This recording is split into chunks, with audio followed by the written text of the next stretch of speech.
Hello and welcome to this week's episode of the Veg Grower Podcast. My name's Richard and I want to encourage and inspire you to grow more of your own food in your own allotment and your own garden. And I do this by sharing what's been going on in my own allotment and my own garden. Now, admittedly, this week we've not got anything coming from the allotment. I've made a few visits to the allotment throughout the week and on the weekend, of course. But all I've really done on the allotment is a bit of weeding, a bit of tidying up, nothing to really sink my teeth into, nothing to really talk about. Back at home, however, done quite a few things I'm going to talk about in just a moment. Of course, a little bit later on, we have got the seed of the month, which is a pumpkin, and we've got March's book review. Now, before that, what's been going on here in the kitchen garden? Well, as you know, if you've listened to my podcasts over the last few weeks, you'll hear me constantly saying I've got a lot of young plants, young seedlings, taking up space indoors, inside my kitchen, my bedrooms, taking up all the windowsill spaces, the worktops, and even the kitchen table. Now, one of the things I like to do is inspect all my young plants on a daily basis and just make sure that they're coping okay, they're growing okay, they're getting enough light, they're getting enough water, but more importantly, they're not getting attacked by pests. Well, I noticed on one day, I think it was Wednesday last week, that I had a load of little white insects over some of my chilli plants. Now, I quickly identified these to be a type of aphid, and it was a little bit worrying because I had trouble with aphids and flies last year. And last year I took action by spraying grazers on a weekly basis. I have to admit, I didn't feel that the grazers really worked at stopping the whitefly and the aphids. What I found more effective, especially with the compost flies, was actually the carnivorous plants and natural predators I imported in. So I've been spraying the grazers stuff this year as well, and I just found it made no difference.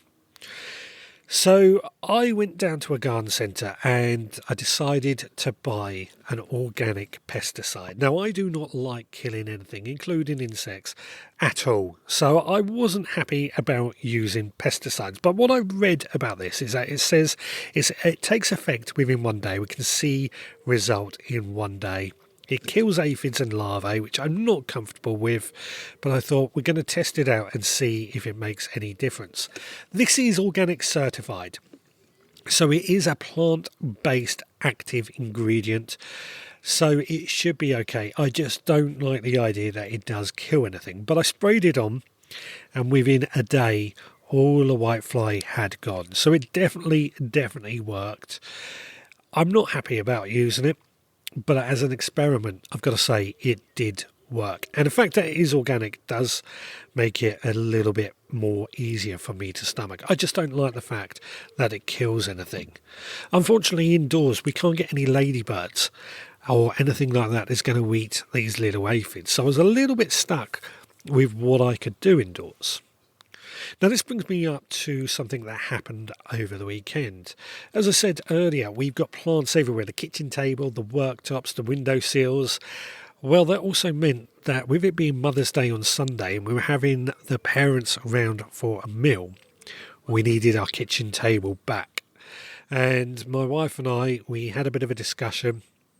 I've been moving some plants out into my unheated greenhouse over the last couple of weeks and also to my grow house. So I knew that undercover outside, a lot of my plants will be okay. I always start by placing just 1 or 2 plants into the unheated greenhouse or into the grow house for a couple of weeks and just make sure they survive before the rest follow. Well, I put all the rest into my grow house and that grow house was completely full up, but I still needed more space. So I had a look around to see what I could find. I personally, I'm not a lover of the type of grow houses that you can buy. They're made of metal, they 4 shelves usually, and you peel over this sort of plastic cover that has a roll-up door that you tie up, and I hate those things. I find that when the wind blows, they become a bit of a sail. However, I discovered vegtrug make one. It's made out of wood. It seems a lot sturdier than the little metal ones, but it's very much the same sort of thing. So I brought that. That arrived on Saturday. I put it together. It was quite, well, I want to say it was quite easy to put together. It wasn't the easiest. And I say that as somebody that loves building things, loves going to IKEA and getting flat pack furniture because I love building things. So I thought this was going to be a doddle. It really wasn't as easy because we have to hold in about 4 posts to try and get another post into place, and you needed several pairs of hands basically, but we got it built in the end. It took about an hour. We got it built, we got it into place, put the cover over, and that has meant that I've been able to put in more of my young plants into this grow house, or vegtrug nursery it's called. This has given us a bit more space on our worktops, our kitchen table. Best of all the plants that are outside inside these places seem to be quite happy. So I do think now we're going into April, it is safe to start using our outdoor undercover spaces. One of the things I always look at is when I'm in a garden centre, do they have some of our plants for sale? And I've noticed in garden centres, tomato plants and chilli plants are for sale. They're outside, but they are under cover. So for me, it shows that it is a good time to move outside. I've got to admit, I'm quite glad for this because it was getting rather difficult to move in our house for the amount of plants. And this is where I spoke about wanting a new shed, a new greenhouse, purposely for sowing seeds. And I didn't get that done over winter. There was obviously a reason for it. Hopefully that will change this year. We've got to set ourselves up in order to do that.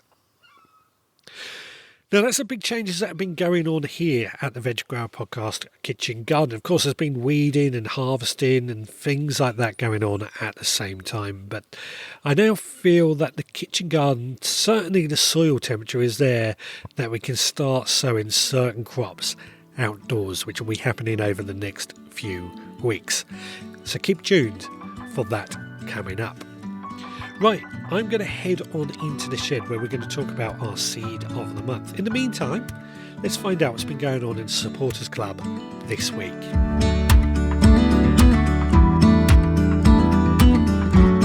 Hey, well, I'm just going to interrupt this podcast once again and just ask you if you would be good enough to rate and review this podcast. It only takes you a few seconds to do, but it means the world to us. It helps us out so much because it helps get us found by more people, gets the algorithms working and makes it a little bit easier for people to find us. Not only that, if you are also enjoying this podcast and you want to help support and keep this podcast running, then please consider becoming a member of our Supporters Club. For just £5 a month, you get access to extra behind the scenes podcasts, and each month you receive our seed pack. And this seed pack contains a collection of seeds that can be sown in that very month, as well as our mini newspaper, which gives you a bit of a guide on how to sow the seeds and a bit of a guide on what else you could be doing throughout that month. Now, over this last week, we've actually sown all the seeds for March, so we're caught up on that. So it's been very much preparing for April. I've been getting together all the seeds that have gone out in the post for April's seeds, and they include pumpkin, coriander, courgette, mustard, pea and a turnip. So if you would be interested in joining up, becoming a member, then please head to the veggrowerpodcast.co.uk to find out more and sign up. Right, back to the gardening. Well, it surprises me just how warm it is inside this shed at the moment. It certainly has warmed up. I'm sure as it cools down throughout the night, it will get colder. Now, I'm in here because it's time to sow our seed of the month. And this month, we're sowing pumpkin as our seed of the month. Now, for me, pumpkin is an underrated vegetable. It's most commonly associated with things like Halloween, where we would grow those huge pumpkins to make carvings, which I see as a waste of food. I'm not telling anybody off for doing it, but I see that as a waste of food. Really, really easy to grow as well, and it is absolutely delicious. Now, there's always competitions going on to try and grow the biggest pumpkins and things like that, which also add a bit of a fun element. And I think, if you've got kids, it's a good one to get kids to grow because they are so easy to grow. Now, for me, I grow certain varieties of pumpkins mostly because I like the flavour, and this would be pumpkins such as the Crown Prince, which is generally called a winter squash and a pumpkin, and Vif Tempus. I can never pronounce it correctly, but it's another really delicious pumpkin, really tasty squash that really does blow any of the other pumpkins out of the water.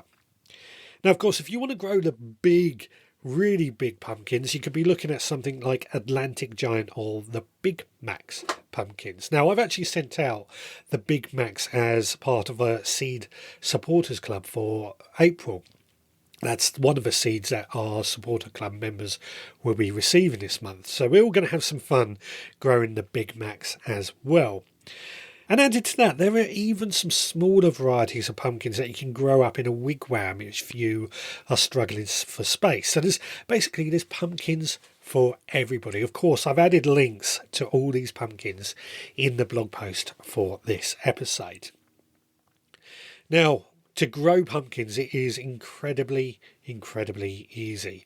What I like to do is I take a 5cm pot. I fill it up with multi-purpose compost, which I've added a bit of vermiculite, a bit of groma, a bit of fish blood and bone, giving it a good mix. Fill up a 5cm pot and then pop in a single pumpkin seed. Now, for me, April to May is the right time to start sowing these plants. Some people will actually start sowing them February, March, but what I find by then, and this is what has annoyed me slightly about seeing these for sale in garden centres, if we have got them already growing by now, and I've actually got some growing that was sown back in February because AI suggested to sow it.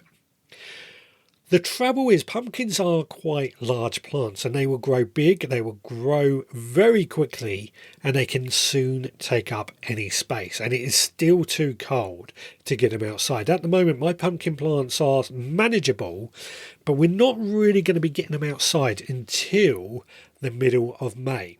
So 6 weeks away, really. So sowing them now I think is about the right time because they will grow just to the right size that they're still manageable to have inside a greenhouse or inside the grow house before they get too big and they just take over an entire greenhouse and you have no room for anything else. So that's one of the main reasons I think before April it's too early to sow, unless of course you have a heated greenhouse or you have plenty of space in which you can grow pumpkins inside a greenhouse. Generally speaking, the people who grow the really big pumpkins, they will start them off early. They grow them inside a very large greenhouse and they have all the space dedicated for this large pumpkin. But for me, April to May is about the right time to start sowing them. So we've got our pot of compost. We've just simply pushed the seed into the soil about a centimetre deep, covered it back over, and then we've popped it to one side, keeping it, of course, the compost moist, waiting for germination. Now, it's too cold to do this outside, I would say. You really want it either indoors on your kitchen windowsill, inside a shed if you've got plenty of light, inside an unheated greenhouse or grow house or even a cold frame. As long as it gets plenty of light once it germinates, it should be fine. Germination will be quite quick, could be up to 2 weeks, but I suspect it will be within a few days. And once it's germinated, it's just simply a case of keeping that soil moist, ensuring it doesn't dry out, watching it grow, making sure when the roots come out the bottom of a pot, we start potting it up into a larger pot. And eventually, as I said earlier, we're going to be looking to get these outside around the middle of May. Once they're hardened off, provided, of course, risk of frost has passed. The big factor is, of course, the risk of frost. Luckily, where I am, last frost is around the end of April, so we give it a couple of weeks just to be sure, and then our plants will start going outside. Then they need to go in the correct positions. So they do like a lot of sun in somewhere that has had plenty of horse manure or organic matter, well rotted of course, added to it. Pumpkin really does love heat, and it really does love lots of nutrition. It needs lots of food to really grow. So if you are looking again to grow big pumpkins, really, really fertile soil, really hot location, plenty of sun. What some people will actually do, especially the competition growers and even in stately homes, they will have a pumpkin bed and they will cover it over with that black weed suppressing membrane. And what they will do is actually plant their pumpkins by cutting a slit in that weed suppressing membrane and planting through that. That way the black weed suppressor membrane attracts the heat, warms up the soil and keeps the pumpkins growing. Now you could do that of course, especially if you've got a bed that you're just composting in situ, which is something I've done in the past. However, what I like to do, and this is a little bit different to most people, is that I actually like to grow my pumpkins inside my compost bins. So I spent quite a while just filling up all my compost bins with all that waste material, lawn clippings, prunings, weeds. That all goes in my compost bins. And once the compost bins are full, I plant pumpkins into that. What I find is that the roots will grow through all that compost material. And because we're watering the compost to try and keep it moist, to try and break it down, the pumpkins get that moisture and they get that fertility. So it's a win-win. Plus, the compost bin is usually quite warm, so the pumpkins benefit from that. And that's actually how I've managed to grow very successfully a lot of our pumpkins, and definitely something I highly recommend that everybody does. It also uses space that most people wouldn't use for growing their own food. Another thing that I'm doing this year is I'm doing straw bale gardening. We'll be talking about that a bit more next week. And I'm actually going to be growing some pumpkins inside the straw bales. So I'll be talking about that next week. We won't go into that too much. But basically, once the pumpkins are planted, we've got to keep them moist. We've got to feed them once the flowers start to appear with a tomato feed, a high potash feed to encourage fruiting. And the flowers will appear. Hopefully the pollinators, the bees and things, will pollinate them. I don't think it'll be a problem.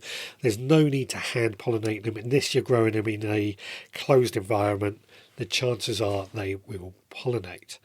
And eventually those flowers will turn to what we want, those delicious pumpkins. Now, if we want to grow large pumpkins, which, I'm all for growing food, but some people will want to grow large pumpkins. You've got to make sure you water it a lot. Some people are talking about 10 gallons a day. It's a lot of water depending on the size of the pumpkins. For me, it's just about making sure the soil never dries out. What I would actually recommend is that you get a flower spike or something like that, and or even a sunken flower pot, and you actually water your water into that so that the water gets to the roots. There is a risk, and I find this quite often with young plants, that if you get water on the stem, it can actually rot the stem. And that's something we want to avoid. But making sure the plant has plenty of water, plenty of feed is the key to getting good pumpkins. And then after that, as the pumpkins develop, what I also like to do is just pop underneath it a clay tile. And this just helps keep the pumpkin off the ground, which helps stop it from rotting. And it also helps allow aeration and things like that around the fruit, which also helps it, and also keep the mice from burrowing inside it. It sounds like a lot of work, but it really isn't. Just pop a little tile underneath the pumpkin, and that usually leads to good stuff. And then when we harvest the pumpkin, all we got to do is I like to wait for the stem to turn brown, particularly the end of the pumpkin that attaches the pumpkin to the plant. Once that bit has turned brown, I simply cut it off, leaving as much of that little stem on the pumpkin as I possibly could. And then I just place that pumpkin inside my greenhouse for a couple of weeks to cure before it goes into storage. And the good thing about any of these pumpkins, when they are stored for winter, they can last a very, very long time. It really is one of the easiest edible crops that we can grow, and if you are looking for something to do with kids, particularly over the Easter break or spring break, whatever it is this year, sowing pumpkins might be something you want to do with them. But even if you don't have kids or not doing anything with the kids, highly recommend growing pumpkins at this time of year as well. Right, I will meet you back in the podding shed where I'm going to be sharing with you my book review. In the meantime, let's find out what Chef Scott has for us this week. Chopping all the veggies, sizzle in the air. Chef Scott with the magic, smells are everywhere. Water starts to boil, onions hit the pan. Recipe of the week, let the feast begin. Cooking with Chef Scott, flavors come alive. Tune in every week for a tasty bite. Hi, it's Scott here with this week's recipe. And I've just been recently sowing some peas, so with that in mind, I thought I would share a recipe using them. And it is pea guacamole. It has all the flavours of guacamole, but without the use of avocados, which I love, but they do have a negative environmental impact. And made with peas instead, it gives a fresh sweetness you wouldn't get from avocados, and it makes a great dip or can be used as part of a meal. So, let's head to the kitchen and hear how it's made. As usual, you can find this recipe and others on the veggrowerpodcast.co.uk and on my Instagram page, Seed to Table Plot 13. For this recipe, you will need 400 grams of peas, 100 grams of sour cream, 100 grams of diced red onion, 50 grams of de-seeded diced tomatoes, 50 grams of chopped fresh coriander, the juice of 1 lime, half a teaspoon of ground cumin, and salt and pepper. Method. If you are using homegrown fresh peas, cook them in boiling water for a couple of minutes until tender, and drain and chill under cold water. If using frozen, just defrost them. Now, in a food processor, blitz the peas and the sour cream together until well combined. Then add all the other ingredients. And that's it made. And that's it from me this week. Well, I have to admit, I do enjoy a really good guacamole, and I actually make a really nice guacamole. But avocados being transported halfway across the world has been causing some issues lately. It has been reported quite a bit that it is pretty bad for causing pollution. So using peas, as Scott has suggested, is going to give a really good alternative. I personally cannot wait to try this recipe out myself and see how we get on with a pea guacamole. Can't wait to try it. So thank you once again, Scott, for that recipe. Now I'm going to close off with a bit of a talk about the book of the month for March. And this book was sent to me by Gary. And Gary said to me, I'm sending you this book. I really enjoyed it and I couldn't put it down. And actually he sent it to me around the time that I just walked out of my former job. And after saying that, my mental health was struggling at the time. This book is written by Robin Shelton. And on the front page, front cover, it says 12 months, 2 blokes, 1 shed, no idea. And that is basically the premise of the book. It's very much a diary throughout the year of what Robin learned taking on an allotment with his friend Steve. The idea or the allotment came about because Robin was divorced, depressed and broke, he says in the beginning.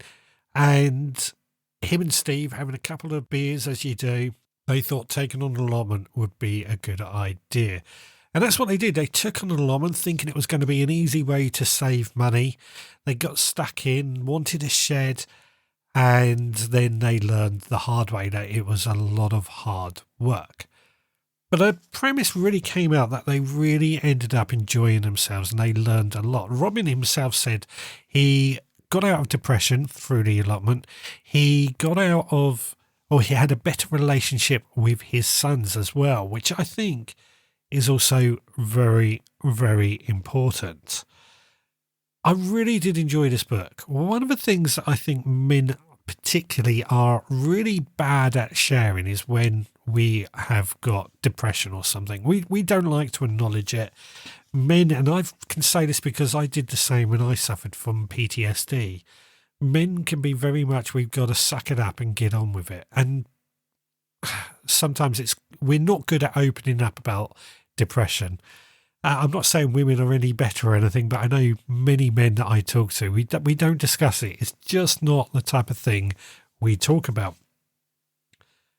But when you read these books and you suddenly realise how gardening can really help people's mental health, I actually find that it really brings it home. It really tells us what we need to learn about ourselves. It's not so much that we disguise our depression, it's that we don't know how to deal with it. And one of the things I've always said, and it helped me out a lot when I suffered with mental health, getting stuck into a project, getting involved in something that I really enjoyed gave me focus, and it turned my life around. And I think that was certainly the case reading this book with Robin's life as well. So I really did enjoy this book. I've added a link to it in the blog post as well.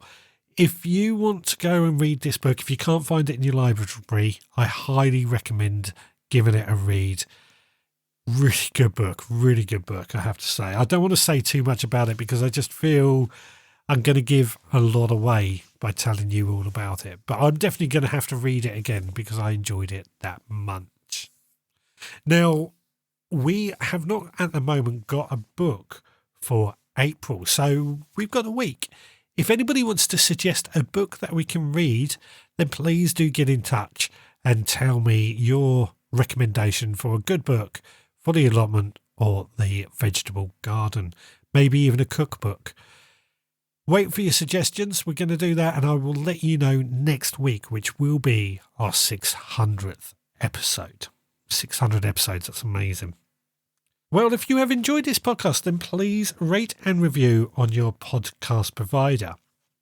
Now, we have had a review come in from Lynn, once again on Spotify. And Lynn says, "Hi Richard, we got an air fryer for Christmas, but I've never used it.